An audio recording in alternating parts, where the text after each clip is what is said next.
Welcome to today's masterclass. We're going to be talking about segregated funds for estate planning.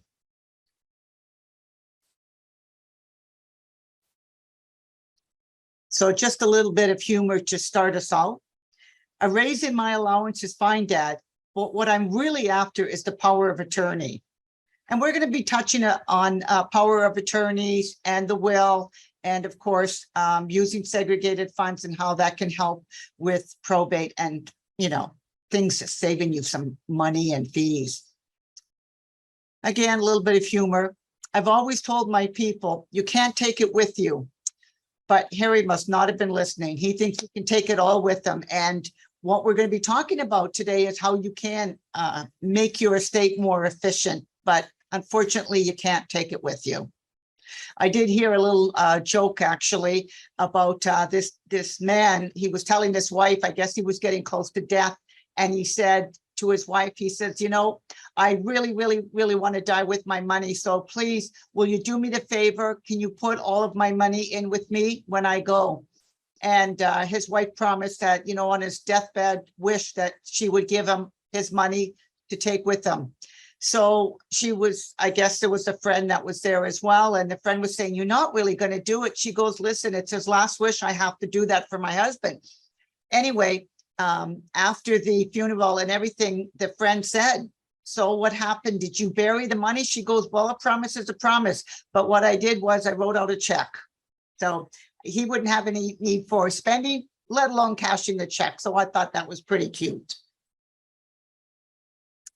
Of course, this is a disclaimer. Dan and I, when we give these presentations, my partner, we just want to let you know this is our opinions. So don't take it as gospel.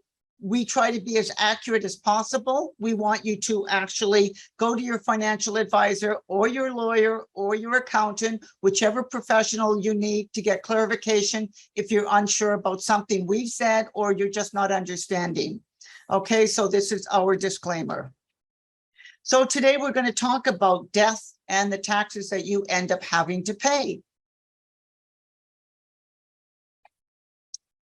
So I'm going to be showing you some pictures of very famous people.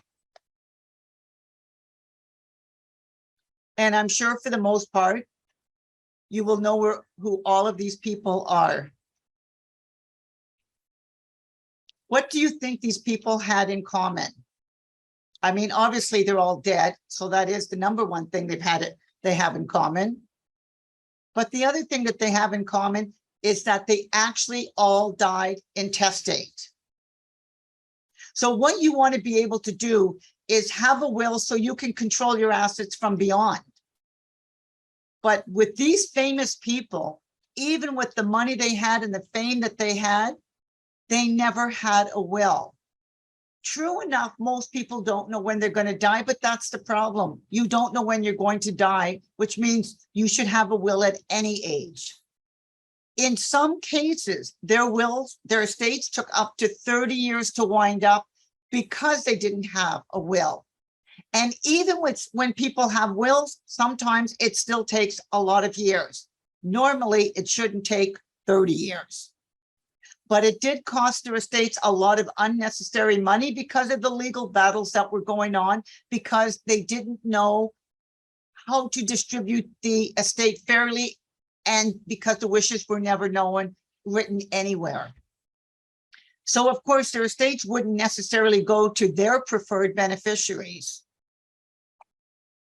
So what you want to have choice and control over your estate. So always begin with the end.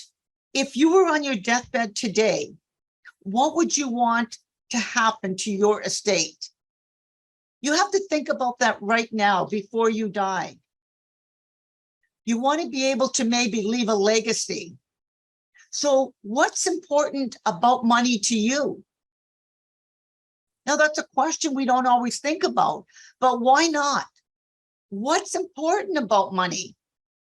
Yes, you need money to live, but over and above basic needs, most people have extra money. And that extra money is what goes into your estate. But what's important about that money to you? there's something called happy money. And in having happy money, you can use it to buy experiences while you're still alive. You might want to make it a treat. For example, you might want to go out for Sunday brunch and have a champagne Sunday brunch. I remember one time being in Las Vegas and my friend really wanted to treat herself. And of course, I went along with it. But it was a very expensive brunch, but it's not something we did all the time. But while we were in Vegas and this particular hotel was known for their brunches, we had a champagne brunch. And it was really, I'm going to say, not just a treat, but it was an experience as well. Maybe you want to buy time. I know personally, you can't get back time. So what I do, instead of when I'm working all week, I don't want to come home and do my housework. And I'm able to get a housekeeper that comes to my apartment once a week to do my cleaning. But that buys me time to do something fun. You can also pay now and consume later. So if you want to put money away, save it now so that you get the pleasure when you're older to actually enjoy it. Maybe you want to invest in others. We have a lot of clients here that the grandparents will actually put money aside for their grandchildren, especially in education funds. But again, think about what's important about money to you, because if you have all this extra money, this is what's going to form your estate. So we have a number of questions. And one of the questions we want to ask, what percentage of adult Canadians with parents that are still alive have met their parents to know what their funeral plans are? Have you had any discussions with your parents to know what their wishes would be? Just because, you might be, say, the executor of the will or whatever, and it's not stated in the will, if you don't ask your parents how they would like to be sent off, you might get it all wrong. Or maybe you're going to find out that your parents have already prepaid their funeral and you didn't know about it because they never thought to tell you about it and you never thought to ask while they were alive. I remember one of my clients actually many years ago, the parent died. So the children that were in charge of the will had their parents buried at a particular funeral home that they deemed appropriate in the location that they were living. Once they went through all their paperwork, they found out that their parents had prepaid their funeral many, many years in advance. So what happened was they had to go and make a claim to get the money back, but they had overpaid because they paid in current dollars instead of the dollars that the parents had paid many years before. So have a conversation with your parents. But anyway, 43%, that's it. 43% have actually talked to their parents. What percentage of adult Canadians with living parents have actually met to discuss the actual estate? Do you know what your parents want to do with their money? And maybe you can make the assumption that it's going to you and your siblings, but maybe you'd be wrong. Maybe your parents think, we did it on our own, you're going to do it on our own, and we're leaving it all to charity. I mean, it's possible, but unless you have the conversation, you don't know. So this is the percentage that have actually met and talked to their parents, only 27%. That's not very high. So what percentage of millionaires, and I'm talking the big mega millionaires that have a net wealth of at least $10 million, do you think don't have a will or a healthcare proxy or a trust? What percentage of millionaires? And again, we're talking Canadians. 37%. More than 1/3 of people that are mega wealthy don't even have a will, a healthcare proxy, or a trust. That's pretty sad when you have that kind of money. What percentage of Canadians do not have the last will and testament? And that's all Canadians. regardless of whether or not you're a mega wealthy person or not. 62%. 62% do not have a will. Wow. No wonder we find that there's a lot of problems winding up estates. What percentage of Canadians have an out-of-date will? 12%. And the reason it's that low from the people that do have it is because most wills you can do 30 years ago, and as long as you look at it about every 5 years, that's good enough to at least say, yeah, I think I still want it exactly the same, or I might have to do a little bit of tweaking. So it's not really going to change into a new will. But where it could be out of date and really needs to be redone, you might have done it when your kids were minors and you had an executor that's no longer available in the sense of incapacity, death, moved away, whatever. So you have to change the executor. You might have to take off the guardian for your children. You may have moved, bought a business, sold a business, done a lot of stuff. And so with all those major things, that could make your will out of date. But a properly drafted will actually stay in force for many, many years, that it may not have to get redone, but it should be relooked at. So you have some questions to ask yourself. Do you have any idea as to how much your estate will actually be worth? And again, if you're not living pay to pay and you own property and or have savings in the bank or in investment accounts, how much actually will your estate be worth when you pass away?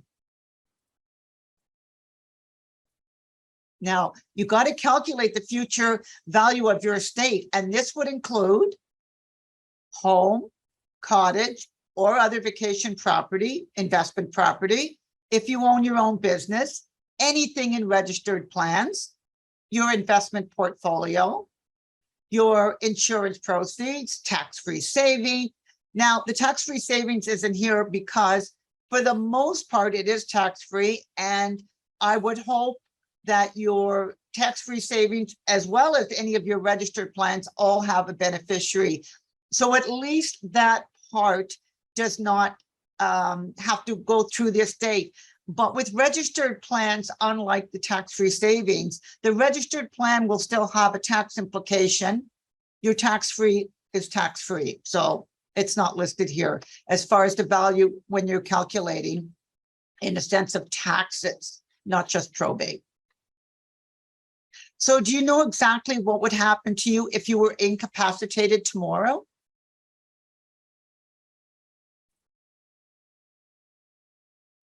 Think about that, because people can get incapacitated overnight. You need to have powers of attorney.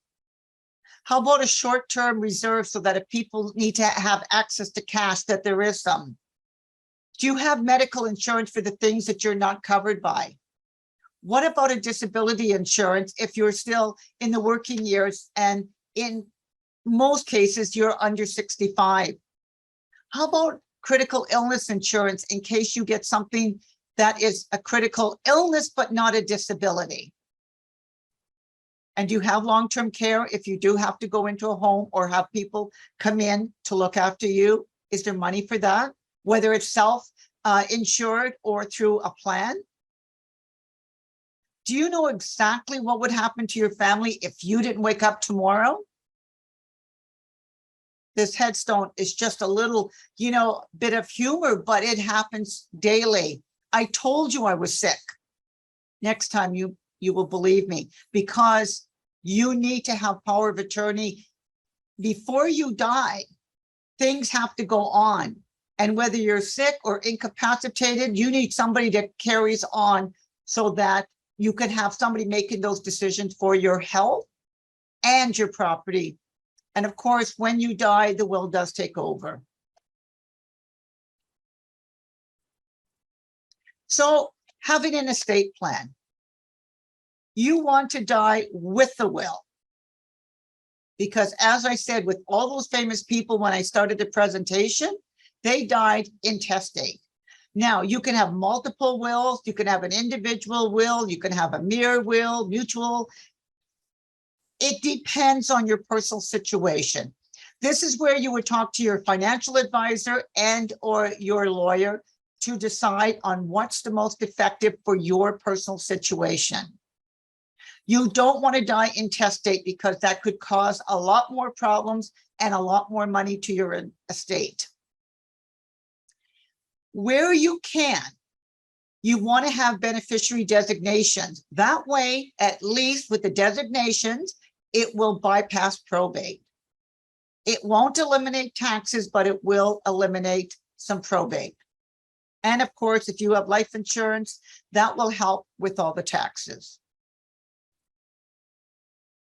Who do you have to support now and in the future? You may have a spouse, minor children, disabled children, maybe a parent, an aging parent. Who are you supporting now, but who will you have to continue in the future? When you have a will, you can actually have this addressed so that those people can continue to get support. So, as I mentioned, parents, you might have brothers and sisters, a spouse, children with special needs. How about grandchildren? We have a number of situations where the grandparents are actually raising the grandchildren. And if that's the case, your obligation doesn't stop just because you die. Are you or part of your family a blended family? I know even in my own family, I have two of my siblings, no, actually three of my siblings. Oh, that's a lot. Three of my siblings that are part of a blended family. Well, there's even more to think about and consider when you're part of a blended family.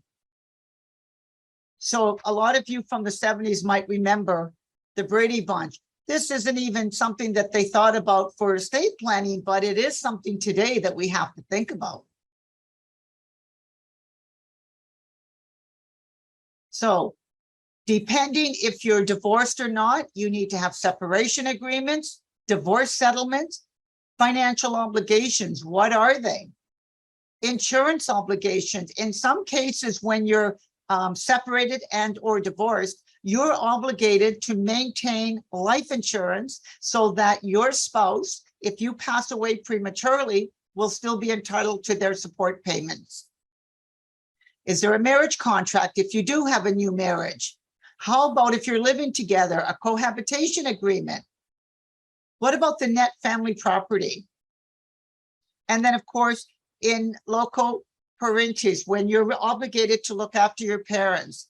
And in my family, we're looking after our aging mother. She's 91, but of course, she doesn't have the money after raising 7 kids. So we're helping financially to support her in a retirement home. But if I was to pass away or any of my siblings that are part of helping support her, hopefully this would be looked after in each of their wills. How important is it to you to be able to help your children and or grandchildren financially?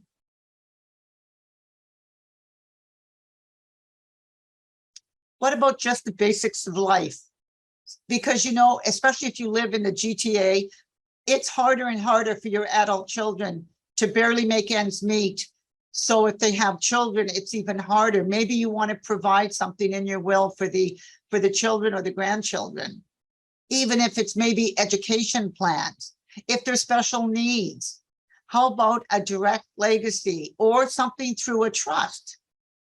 And the legacy can be now or it can be later. Just depends on your situation and or your kids. Is there a charity or institution that you deeply care about that you'd like to provide for? Maybe it's a church, synagogue, mosque, temple, whatever your religious belief. There might be some money that you want to leave to that religious organization. How about some school? You know, we have clients that have actually donated in their lifetime. They've made ongoing donations to their universities that they graduated from. everybody seems to be in need of money. So whether it's a school, a church, a charity, a hospital, how about that legacy now and or later? Do you know what your tax liability now and on your estate later? Because we can calculate it now, but what about in 20 years from now or 30 years? What will your tax liability be? And you need to know, because you need to prepare to have money to pay for that, because really the tax man needs to get their hands on some of your money. So if we just looked at a total cash income for a Canadian family, and this was done, a few years ago, but say it was just under $90,000, we've got all kinds of taxes that we pay. Income taxes, payroll, healthcare, sales, property, profits, liquor, entertainment, auto, all kinds of taxes. That could eat up, quite a bit, maybe 40% of your overall income. So we're saying right now, the way it's looking for an average Canadian family, 44% is going to go back to taxes. But depending on the tax bracket you're in, closer to 54%, if you're at the top marginal tax rate, is going to the government. Wow. It hurts, and it hurts your beneficiaries to have to write that check out to CRA to pay. So taxes later. Final income taxes, deemed disposition of anything that you've got in the registered plan. So even if you have a beneficiary, the beneficiaries are getting the money, but the taxmen are getting the taxes. So the estate has to come out with the money that is owing. How about any capital gains? Now, if you have losses, great in one way, because then at least you're not owing the taxman. Maybe they're going to owe you money. How about some recaptured capital cost allowance? What about the probate taxes? Because if you have registered plans or insurance plans and you don't have a beneficiary, that's going through your estate, causing you extra probate. And in Ontario, the probate tax is 1.5% over the first $50,000 to infinity of extra taxes you have to pay just to probate your will. And of course, if there's any foreign estate taxes that are due. So the new estate tax. They say we don't have estate taxes in Ontario, but let me tell you, when you see how much the CRA is getting from you, oh yes, we're paying. We definitely have a death tax. They just don't call it an estate tax. They've hidden it with different names. So your beneficiaries will include CRA. They're the #1 beneficiary for your estate. They get usually the most amount of money, and they get it first. Then next will become your creditors. Your creditors will get whatever is owed to them, if there's any money left after CRA gets their tax money back. And then your estate, that little itty bitty pile, is what your estate gets. Are your estate advisors and family familiar with the necessary duties of being an executor or having a power of attorney for property? Because when you're alive, you need the power of attorney for property. When you're dead, your executor will take over. Now, there are two different roles, and they can be two different people. The thing is, they're both extremely important roles, and whoever you get should be capable and actually accepting. Don't just write it in your will who you want to be the executor without communicating with them first. You don't want to have your power of attorney be surprised that all of a sudden they're responsible for making decisions on your finances, and they haven't even got a clue about money handling. And maybe they just don't want to be bothered or responsible, because it's a big responsibility either way. So communicate, because it's not an easy task. But if you find an executor that's willing and able and competent enough to do the job, make sure they understand that they're going to do up to 4 final tax returns possibly for you. They have to file for probate and pay the taxes. There could be spousal rollovers. There could be testamentary income splitting. There could be other trusts and trust taxation. There could be insurance trust. There could be digital property. That's something they might not have thought about, and they need to know passwords of all your digital stuff online. How about whether or not there's an international will and settlements that have to be done?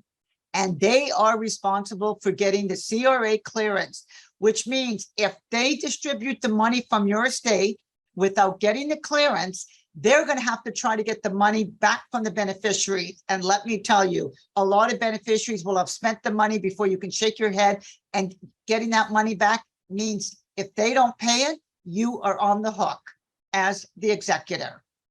So you need to know what role and what responsibilities you're responsible for in this estate. It's not an easy task. So is your estate plan leaving a legacy, or is it going to leave a mess? So this is an opportunity for you to look at what you've done right now on everything, not just your will, looking at your powers of attorney, but even every other plan where you can put beneficiaries on, making sure that you do it. And this presentation is called Segregated Funds and Estate Planning, because you may not know, but there's an opportunity to put beneficiaries on even some of your non-registered money. And we're going to be getting into using segregated funds.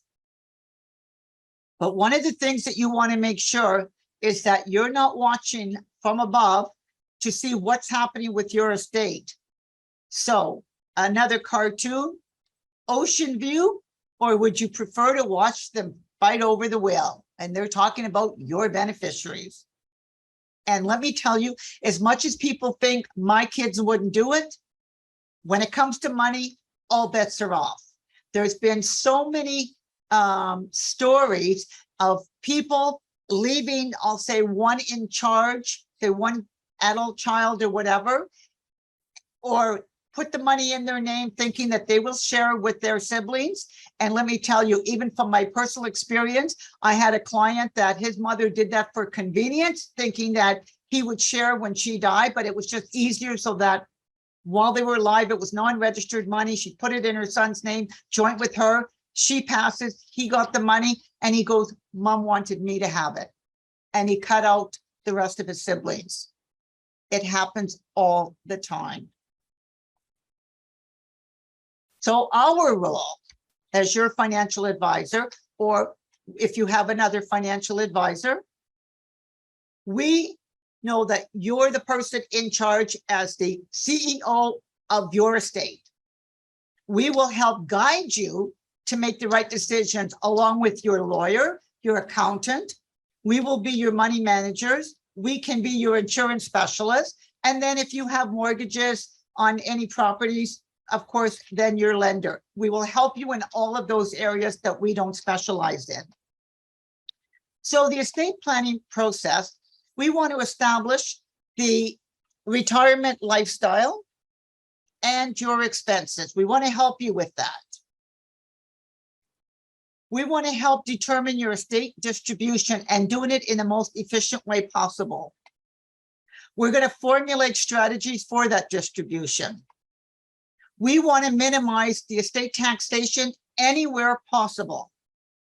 And one of the things that we've done recently, and we're starting to do with all of our clients as we meet with them, anywhere that they had beneficiaries on their registered plans, which they all do, unless they don't have a beneficiary to leave it to, because we have a couple of single people without family that are still trying to decide who to leave their estate to. But those are exceptions to the rule. We talk about it every time we meet. But for those that have beneficiaries and they put their spouse, what we're doing now is actually, in case something happens to both you and your spouse within a very short time period, we're actually putting contingent beneficiaries on your estate, so that if something happened where you were in a car accident and you both passed away, that part of your registered estate will not have to go through probate. So we're actually doing that on an ongoing basis now with all of our clients as we meet with them. And again, it's one way to minimize some of the estate taxation. We're trying to protect your estate value to the most that we can. We're going to formalize the estate documentation along with your lawyer. And then we will monitor and evaluate on an ongoing basis in case we have to make changes, and we will make those recommendations. And then hopefully you will take that to your lawyer and have it formally done. We can do certain things as an investment advisor, but other things we have to get you to do that legally through a lawyer. So now we want to talk about seg funds and how that would benefit in your estate. So when you have a segregated fund, you can use registered or non-registered money. For this purpose, we want to talk about non-registered money because non-registered money would have to go through your estate normally. But if you buy investments in a segregated fund contract with an insurance company, and it's only done through an insurance company, that means that you're the owner of the contract and you're the annuitant. So meaning if you pass away as the owner and the annuitant, there will be a beneficiary. Even though it's non-registered money, you can leave your non-registered money. So for people that are wanting certain guarantees, because segregated funds are great for business owners because it's creditor proof. So while you're very solvent, a lot of people that own businesses will put money in a segregated contract. Now, some segregated insurance companies, when you buy a segregated fund, they will guarantee 100% of your money on death. Now, you have to make sure if you were buying a segregated fund and that was important to you to have your principal guaranteed, you would have to make sure that that insurance company actually had it, because some insurance companies are now only guaranteeing 75%. And you know, with the market volatility that's going on right now, if you're a person who likes guarantees, you may want within your segregated fund contract to buy GIAs, which are guaranteed interest accounts. That means you could buy it, it's like a GIC, and it would be in a segregated fund, which means you're still getting to put a beneficiary. So if you have parents or you're the kind of person who likes all the guarantees, this is something you would want to look at, because you not only save probate, but you can also have guarantees. And that helps some people sleep at night, knowing that you can use segregated funds really efficiently.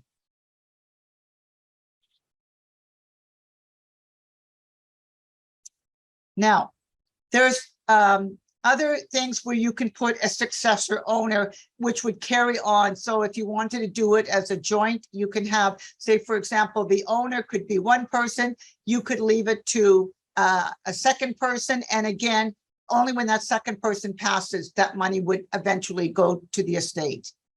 So it's just a replacement of the owner after the death of the original, because the owners don't have to be the annuitants. They could be, but they're not necessarily.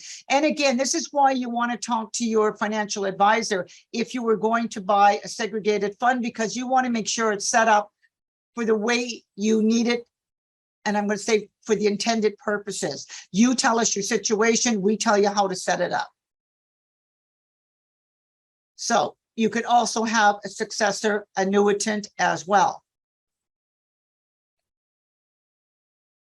So one of the things that is possible when you have, for example, somebody that has a parent that's a power of attorney for property, and say you have a parent with a lot of non-registered money, and the will is already done, because you cannot change the will and the beneficiaries to a parent that's already written their will when they were capacitated.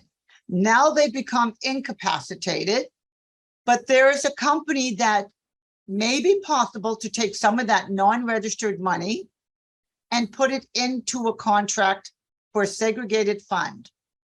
And why you would want to consider this is so that it bypasses probate. So if you have a parent that have, say, $1 million sitting in non-registered money, you may want to get it into a segregated fund so that you can leave a beneficiary on this non-registered, but the beneficiary has to be identical what would be left in the will. So if it's just say there's 2 children and it's going to the 2 adult children equally, then the segregated fund contract that you make for your parent would have to show the beneficiaries as the 2 adult children, because that's what's in the will. You cannot change that because you have power of attorney for property. Wills cannot be changed, beneficiaries cannot be changed. So it can only be done by a person that still has all their faculties. So this is where you would have some leeway to possibly make some changes so that you're not paying the extra money to, I'm going to say, the tax man in the sense of probate. And on $1 million estate, that's almost $15,000 extra that you would save just on that. And there's people that have even more than $1 million in non-registered money. And if it was in segregated funds, then you could actually bypass probate. I mean, isn't that a great thing? And you don't have to put it into investments. It could be all into guaranteed interest accounts. So it's a nice way to actually protect your parents and actually get the money bypassing probate. So I'm not going to get into all the details. I want you to understand that there's a lot of things that you can do, but with an insurance company, it also doesn't get tied up all this money. It would be able to come out with a death certificate. Anything with an insurance company stayed private other than the province of Saskatchewan. And again, we live in Ontario, so we're only talking really Ontario, but it keeps money private if you wanted to leave it to somebody in over and above, I'll say, the norm of what you'd want, and you want to keep that private. Anything in a will is going to be public, but anything with insurance is totally private. So this can't get challenged or anything else, which means you save the estate on litigation. But it's also very easy for the executor because they supply a death certificate and it already gets paid out. And again, there is some potential for incapacity planning with a POA, depending on if the will is done and how it's set up. So again, these details, again, you can talk to your financial advisor or book an appointment with me and Dan, and we'd be happy to go through and see if this is a fit for you. So this chart is just, you know, the incapacity planning with a POA. And as you get older, there's a bigger chart, a bigger percentage that you're going to become incapacitated. It's just, unfortunately, part of the aging. So when we talk about it, again, there's going to be some likelihood of experiencing some level of incapacity due to probably Alzheimer's, other forms of dementia, heart attack. But, you know, then you get into 1 in 8 if people are age 68. By the time they're 78, 25%. By the time you're 88, 75%. And then, of course, over 68, there's at least 1 in 3 that you're going to, one of you out of 1 in 3 will become incapacitated over the next 10 years. And segregated funds just help you through some of your estate and ease and probate. So the potential candidates that you could look at are clients that have lost capacity already, but they have assets with no beneficiary or beneficiary, or the beneficiary's already died and they haven't made the change yet. But again, you need to have the will if you're doing this for somebody that's incapacitated. Clients who have lost capacity with non-registered money without a beneficiary designation. So that's if they got money in the bank, GIC, stock, mutual funds. Clients who've lost capacity and come into money, say they all of a sudden have their home sold because they're going into a retirement home. They got all this money now. What's going to happen to that? And then clients who are POA for their parent or another family member, they have the opportunity to help protect that money. So can a POA name a beneficiary or successor holder? Actually, this is where I've said, for the most part, they can't, but it's not a clear law. So in certain circumstances, under certain conditions, it may be possible.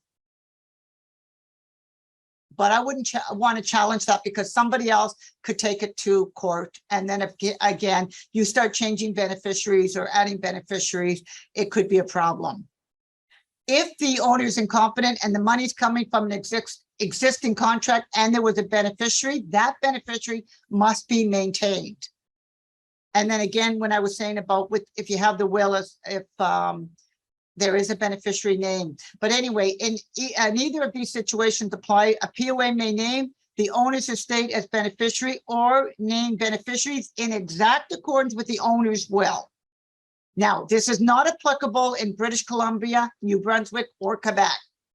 But again, I'm talking Ontario. So in Ontario, it may be possible. So with Manulife, they're one of the insurance companies that may be possible to buy a segregated fund and actually put on a beneficiary.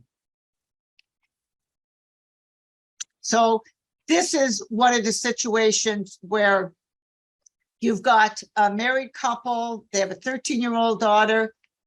Tim suddenly becomes ill and passes away within 3 weeks of a diagnosis. He was only 50. He had an RSP worth $685,000, and the will left everything to Diane. But the beneficiary of the RSP was Tim's mother. And what happened there is because when Tim was single, he had started the plan and never changed it. And this goes on often. And with Dan and I, what we always do is when people come in, we always look at who their beneficiary is. And if they still have a parent, we always want to make sure that we address it. And if they want to keep it, then we at least have it documented why they want to keep the parent. But in this case, Tim never even thought about it. So the death benefit from the RSP was paid to Tim's mom, but the tax bill actually went to the estate, which meant Diane had to come up with the money to pay the taxes because it went to a non-spouse. And of course, Tim's mother refused because she thought that Tim wanted her to have the money. Under the Pensions Benefit Act in Nova Scotia, the spouse automatically has entitlement to a death benefit, but RSPs don't have the same protection. So the revoking clause in Tim's will didn't change the designation that he had made with the company where he had his RSPs. Now, segregated funds allow you a better position for yourself and provide value in light of more fee disclosure, fee compression, and competition. So it's very quick because with a death certificate, there's actually nothing that could be tied up. In the other case, Tim's wife had gone to court, so she even had to pay legal. In this case, there wouldn't be. So there's a lot of benefits to having the segregated funds. In the case of Doug Ford, he died actually a number of years ago, and to this day, his estate is still not wound up. And it's one of those things where his brother is actually facing scrutiny, and this is all costing the estate money. So he died in 2016. He named his brother as the estate trustee or the executor. His estate was valued at about $1.1 million. But Rob's widow actually sued Doug for mishandling the estate. So the law firm sued her for $300,000 in unpaid legal. Because again, even when you have a will, it could be challenged. When you have things in anything with the insurance company and using segregated funds, it can't be challenged. You get a death certificate, the insurance company is paying automatically. So when a will is probated, it becomes a matter of public record, and that's the other things. If there were things that Rob wanted to keep private, he would have done that through insurance. But there's a lot to consider when you're going through the estate and what can happen. So, you know, legal adds up very, very quickly. Again, think about the happy money. And the happy money is the money over and above what you need in order to live. Are they buying experiences, treats, time? Are you saving money for later so that you can have that pleasure? Or are you just investing in others, say your children, grandchildren?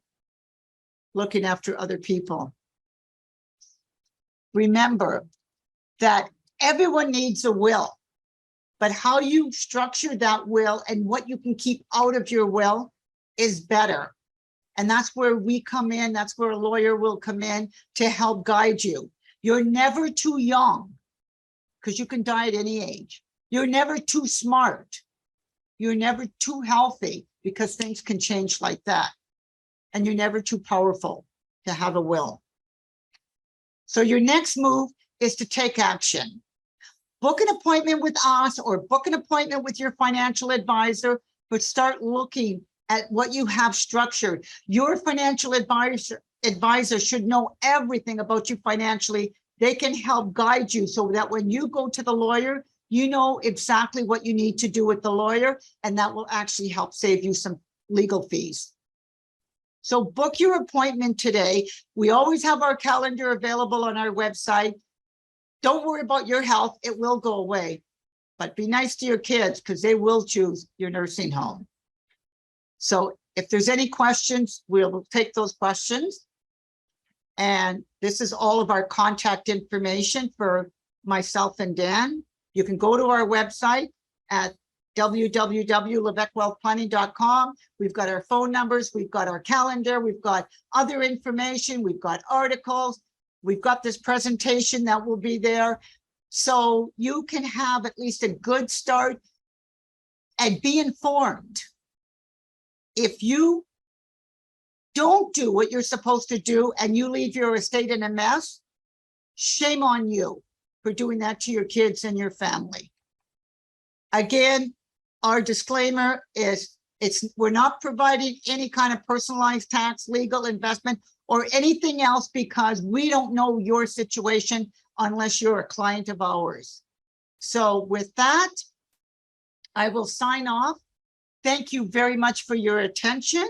And again, we're here to help. We cover everything when it comes to money. You can think of Dan and I as the help doctors.